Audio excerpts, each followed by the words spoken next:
Bonjour à toutes et tous. Je commence tout de suite, puisque nous sommes juste avec 1 minute de retard, ce qui est la grande tradition à Aix, où nous sommes toujours à l'heure, comme vous savez, pour ceux qui viennent depuis le début. Le sujet dont nous allons parler maintenant, c'est la question des relocalisations. Alors bien sûr, avec la crise sanitaire, on a découvert, ou fin de découvrir, la dépendance de la France par rapport aux fournisseurs étrangers pour un certain nombre de matériels, des masques, des respirateurs, pour des médicaments, rappelez-vous le Doliprane. Et donc la question qui s'est posée, c'est est-ce que tout ça n'est pas finalement le reflet de la désindustrialisation dont on a beaucoup parlé et de cette dimension mondiale de beaucoup de chaînes de valeur aujourd'hui. Alors face à ce constat, qui n'explique pas à lui seul les difficultés évidemment qu'ont rencontrées les politiques de santé publique en France et dans les autres pays, la relocalisation était présentée finalement comme la solution. Or, ces relocalisations sont probablement difficiles, elles sont aussi probablement coûteuses.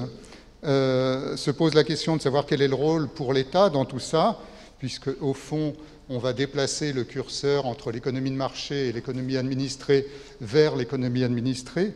Et enfin, la question, c'est de savoir si on doit relocaliser des industries anciennes, on pense à certaines industries textiles, ou développer des activités d'avenir. La réponse, c'est qu'il faut bien sûr tout faire, mais on ne peut pas tout faire avec l'argent public. Donc, pour traiter cette question, les relocalisations jusqu'où, nous avons le plaisir d'accueillir notre grand témoin, donc Madame la ministre, Agnès Pannier-Runacher. Donc, vous êtes ministre déléguée auprès du ministre de l'Économie, des Finances et de la Relance, chargé de l'industrie, et c'est bien à ce titre qu'on vous accueille. Mais on a aussi le plaisir de vous accueillir en raison de votre parcours. Vous avez été directrice générale de l'AP-HP, donc vous comprenez les directrice de cabinet, voilà, bon. Mais en tout cas, vous avez une connaissance de ces sujets. Vous avez été directrice adjointe, là je ne pense pas me tromper, de la Caisse des dépôts, du Fonds stratégique d'investissement. Vous avez travaillé aussi chez Forestia, donc vous connaissez le secteur privé, à la Compagnie des Alpes. Et vous avez été tout d'abord secrétaire d'État auprès de Bruno Le Maire. Et c'est dans cette position que vous avez été en charge de l'approvisionnement en fait, des matériels sanitaires, ce qui fait que vous connaissez bien le sujet. On a entendu parler tout à l'heure des 14 millions de masques commandés ici, mais Madame Pécresse en avait commandé aussi beaucoup, je crois, dans une autre région. Et finalement, vous avez continué dans le gouvernement actuel, au poste que j'ai rappelé tout à l'heure. Donc, Madame la ministre, les relocalisations jusqu'où ? C'est ce qu'on aimerait savoir et comprendre. Merci beaucoup. Alors peut-être pour mettre les chiffres en perspective, l'État, c'est 4 milliards de masques qui ont été commandés et un certain nombre de dizaines de millions pour les masques textiles. Je le signale juste pour les références. Alors les relocalisations jusqu'où ? La première question qui pourrait se poser, c'est est-ce qu'on parle de relocalisation ou est-ce qu'on parle de localisation de la production ? Pour être honnête, l'approche qu'on en a, c'est plutôt de parler de localisation et de localisation de production qui soit soutenable économiquement.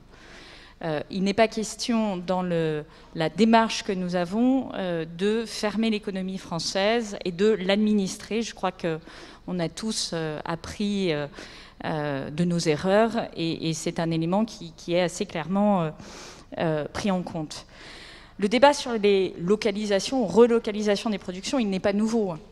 Même s'il trouve une actualité brûlante avec la Covid, si on se replace il y a une dizaine d'années, en 2008, c'était une musique qui a commencé à monter, je dirais en réponse à une tendance qui s'était affirmée au début des années 2000, qui était notamment incarnée par le modèle ou le patron d'Alcatel qui parlait d'une industrie faiblesse où on concevait en France et puis on sous-traitait la fabrication ailleurs et on entendait une forme de niveau. Il y a les tâches nobles réservées aux pays plutôt avancés et puis les tâches moins nobles dont on peut se passer puisque nous sommes d'ores et déjà dans une économie post-industrielle. Malheureusement, les faits ont prouvé le contraire et on voit que la question de la localisation industrielle est rentrée dans le débat public avec la crise de 2008 qui ne s'est pas tout de suite traduit par ce propos-là, parce que c'était une crise financière, mais qui a donné lieu au premier dispositif de relocalisation en 2010. Et cette approche a repris des couleurs et un discours flamboyant, peut-être pas tout à fait à la mesure de l'efficacité de l'action derrière, avec la thématique du Made in France, éventuellement assortie d'une marinière. Mais voilà, la question du fabriqué en France, ça fait une dizaine d'années qu'elle nous préoccupe. Elle nous préoccupe aussi parce que la situation, c'est que la France a été le pays européen qui a le plus délocalisé, factuellement. Vous connaissez les chiffres, on a perdu 1 million d'emplois industriels entre 2000 et 2016. On peut relativiser ce million d'emplois industriels puisqu'une partie a été probablement prise par les services industriels, donc il y a peut-être des éléments de périmètre. Mais en tout état de cause, si vous regardez les parts de marché, la pharmacie, par exemple, a perdu la moitié de ses parts de marché entre 2008 et 2018. Donc il y a une perte de densité industrielle et cette situation, on peut la rattacher à un certain nombre de pathologies ou de points de fragilité. Perte de compétitivité, le coût du travail perçu comme élevé est réellement supérieur à celui de l'Allemagne dans la période dont on parle. Le coût fiscal particulièrement élevé, je n'y reviens pas, impôts de production, taxation du capital, etc. La complexité administrative, je rappelle que la France est toujours au-delà de la 100e place dans le classement du World Economic Forum sur la complexité administrative. Alors on peut critiquer ce classement-là en disant qu'il n'est pas forcément très précis. Enfin, quand on est au-delà de la 100e place, il y a une forme de message dont il faut tenir compte. La rigidité du marché du travail. Mais il y a aussi des éléments qui sont peut-être plus spécifiques, je dirais, ou moins rationnels.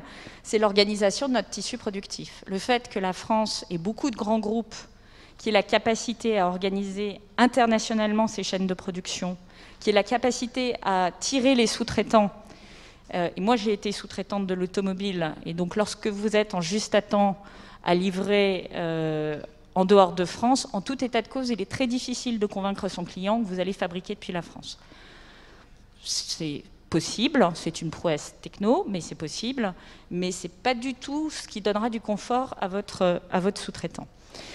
Et puis, il y a aussi probablement un élément de discours ou de narratif qui a été très vite adopté par le collectif, on va dire, des entreprises. C'est-à-dire que, et moi j'en ai fait des roadshows devant des investisseurs financiers, donc je connais l'exercice, optimisation de la performance, rationalisation des coûts. Au fond, parfois, vous vous achetez du temps par rapport à votre performance qui n'est pas forcément à l'endroit que vous souhaitez, en disant que vous allez faire des économies de coûts, obtenir des synergies, et vous faites des grands plans. Et la ligne de plus forte pente, c'est quand même d'enlever les endroits où les coûts sont importants pour les remettre là où c'est présumé être moins important, et en tout cas particulièrement moins important dans l'idée que se fait votre investisseur. Ce discours, je pense, il faut aussi le souligner parce que l'Allemagne, qui n'a pas spécialement des coûts, qui n'est pas spécialement un pays low cost, a quand même maintenu une densité industrielle très forte. Alors on parle toujours de son hinterland des pays de l'Est européens, mais elle a su organiser, avec une base de coûts importante, une production industrielle qui aujourd'hui représente plus de 20% de son produit intérieur brut, où nous sommes à la moitié. Donc je pense que c'est quand même quelque chose qu'il faut intégrer dans notre logiciel. Et alors la question pourrait être, mais pourquoi s'épuiser à vouloir produire en France industriellement alors qu'on est si fort dans les services, parce qu'on est plutôt fort dans les services? Il y a 4 raisons. Le prix de la désindustrialisation française, il est très lourd en réalité. Il est social. Un emploi industriel, c'est 4 en 5 emplois indirects ou induits. Il est territorial parce que ces emplois, ils sont loin des grandes agglomérations qui concentrent les richesses. Il est économique, je n'ai pas besoin d'insister, et il est démocratique. Les territoires qui ont été abandonnés par l'industrie, la carte des perdants de la mondialisation, elle correspond quand même assez finement à la carte de la montée des extrêmes ou à la carte de l'abstention. Il y a probablement d'autres éléments qui ont participé de ce phénomène, mais cette amertume, cette perte de confiance, elle a aussi été nourrie par la désindustrialisation. Il y a donc un intérêt majeur à réussir aujourd'hui. Alors, qu'est-ce qui a changé et qui ferait que cette politique publique pourrait réussir aujourd'hui? Ce serait une très bonne question. Vous connaissez le propos d'Einstein. Lorsqu'on fait l'expérience avec les mêmes conditions de température et de pression, il n'y a aucune raison que le résultat soit différent. Eh bien, il y a plusieurs éléments qui peuvent nous donner l'espoir. Le premier élément, c'est qu'on a une évolution du coût du travail dans les pays dits low cost qui a quand même été différentiellement favorable aux pays d'Europe occidentale.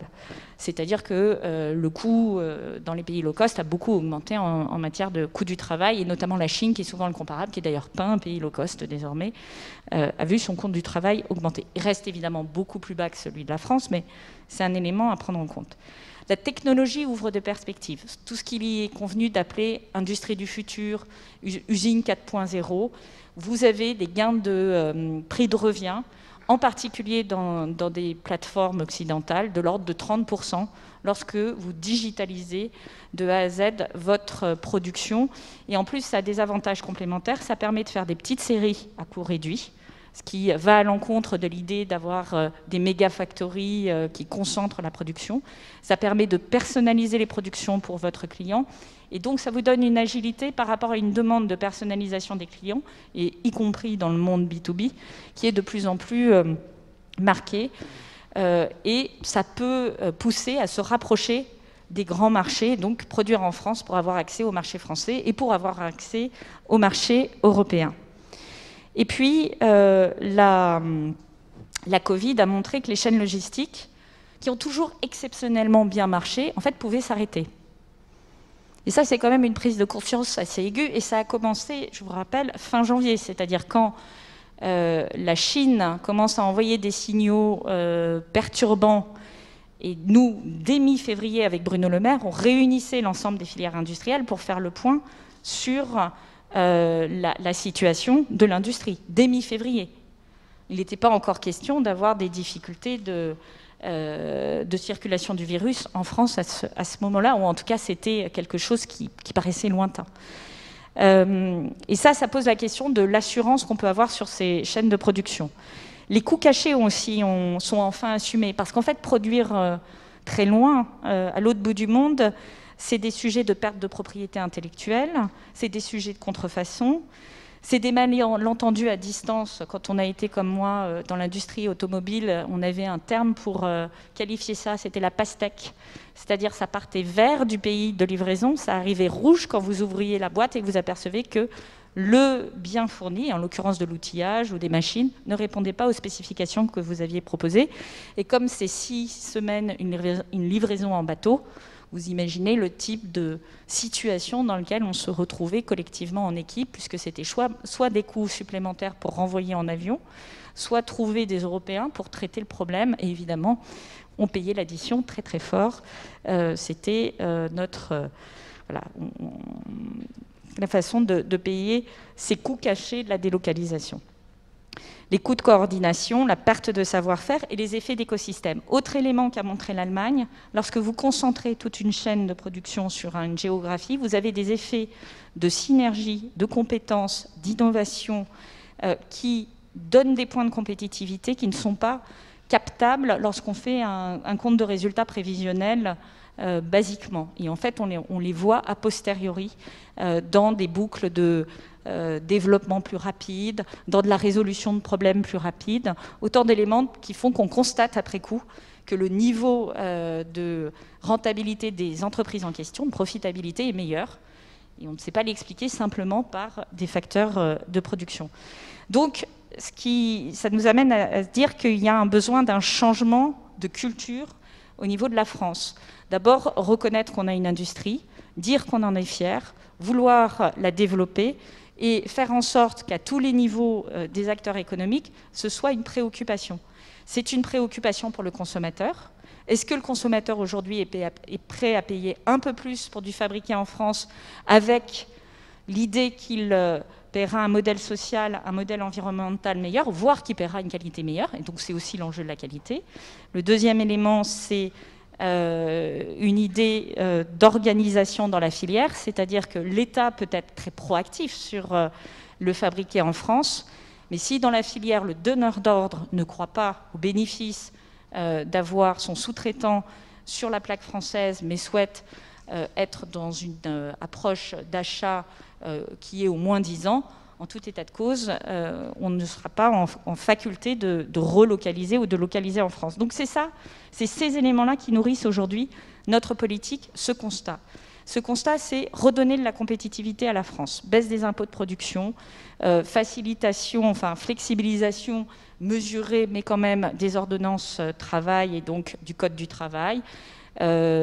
Clarté, simplicité et remise à niveau européenne de la fiscalité du capital, baisse de du taux d'impôt sur les sociétés, là encore pas pour viser à être moins 10 ans fiscalement, mais pour en réalité revenir dans le pacte européen moyen des pays qui ont un modèle social et environnemental exigeant.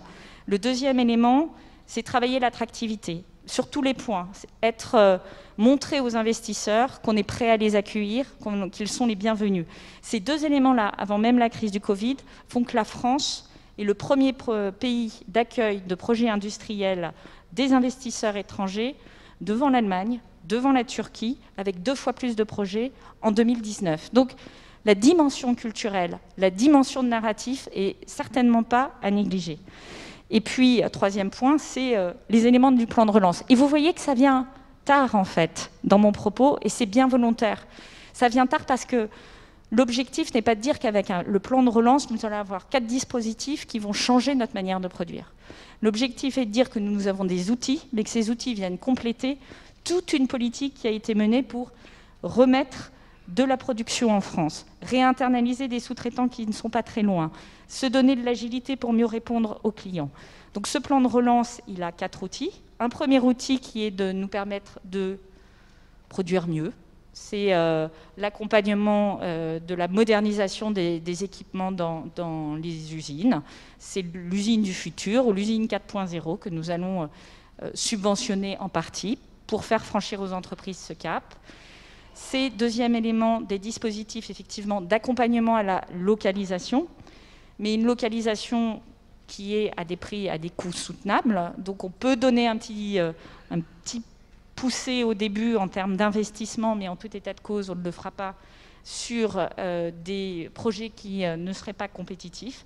Et il se trouve que quand on regarde dans le détail, sur les territoires, vous avez des entreprises qui aujourd'hui ont des parts de marché, des ETI ou des PME qui ont des parts de marché extrêmement importantes au plan international sur des micro-niches, ce qui veut dire qu'on est capable d'être compétitif au plan international. Ça suppose effectivement d'être innovant, d'être très intégré, d'avoir une qualité de réponse aux problématiques des clients très rapide, mais c'est possible. Donc c'est une question de qualité, de formation. Et c'est pour ça que dans ce dispositif, même si on a sélectionné 5 secteurs qui nous paraissaient plus intéressants avec des économistes et les filières, l'électronique, l'agroalimentaire, la santé, la 5G mobile, usage industriel et les intrants critiques, nous sommes au fond plutôt agnostiques. Ce qui nous intéresse, ce que disait Thibault Langsad, c'est que les projets montent des territoires, et nous avons un dispositif de projets qui montent des territoires. Au passage, les CCI sont totalement associées au plan de relance, je me permets de le préciser. Elles sont en train d'appeler toutes les PME pour leur présenter le plan de relance en ce moment. Donc voilà, le plan de relance, c'est certes des outils, mais c'est surtout un état d'esprit pour la localisation, choisir les bons projets, former les dirigeants d'entreprise, former et investir massivement dans les compétences des salariés, accompagner l'investissement. Merci beaucoup pour cet exposé.